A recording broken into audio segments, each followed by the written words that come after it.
Alright, so this bed is cleaned out and ready for the fall-winter plantings. So, mainly I'm just going to show you how you do this system. Now that I have the grid put up, the last video I was putting it up. So this is what it looks like.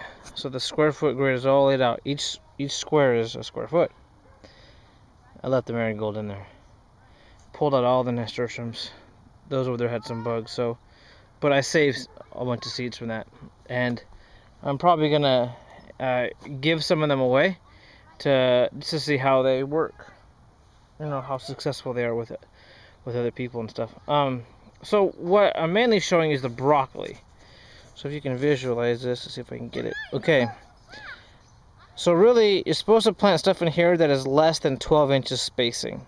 If it's like 6 inches, then you can plant like 6, then you can plant 9, and if it's 3 inches you can plant like 12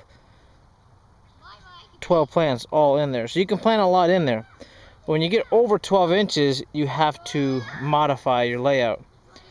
So if you see, that's a square, that's a square, that's a square, and that's a square. So that broccoli right there in the middle of the plus sign right there, he gets 4 squares to grow, which he will take that room up in leaves, and it gives them all that soil to draw from the nutrients. And so I have another one that takes these 4. Anyways, you get the point. So 4 and 4. So basically down the middle is broccoli, and then you have 1 square foot all the way around that you can plant all your greens and stuff. So what I did is, once you have one planting and you're pulling, you have to amend the soil, because whatever you had there actually used up the nutrients that square had, basically. So what I did, since I'm just doing a broad planting, you can do this in a small scale with each square. Like you pull up one here and you would amend just the square. But anyways, so I'm putting down another thing of Cedar Grove compost, but this time I did their potting soil, which is Cedar Grove compost. It's still compost, but it has worm castings. Now I have worms going to use, but it takes a while for them to get going. So they are going, and I will be using those castings as well. But so basically it's compost and castings, and then I dug it in and raked it in, and topped it off and made it level, and it's ready to go. So this was just to show you that what the grid should look like.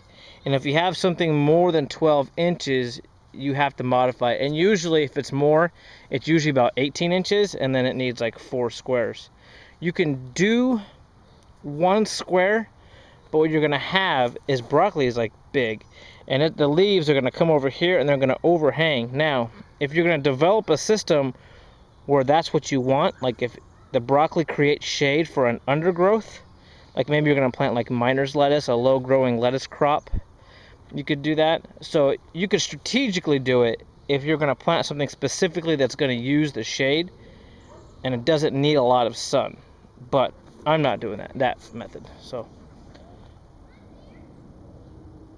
alright, well that's what I wanted to show you pretty much with just this, and I'll be doing more videos. I want to do some on the soil and how I don't use pesticides, and pretty much in here definitely I don't use fertilizer at all.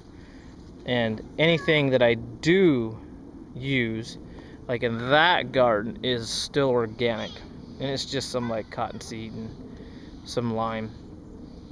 So it's all in the soil. Everything is in the soil. If you get the right soil, then you'll get good crops that will be resistant to disease and pests. Because what they'll do, especially like over here we got a field, if they come by your plants and your plants are really strong and healthy and have a good immune system, if you will, they're going to bypass those to weaker plants and feed on those. Just like the human body, one person can touch 2 people with a cold, and somehow one doesn't get sick because their immune system fights it off well and the other one does. And that's the main defense that I use against bugs, is with the soil.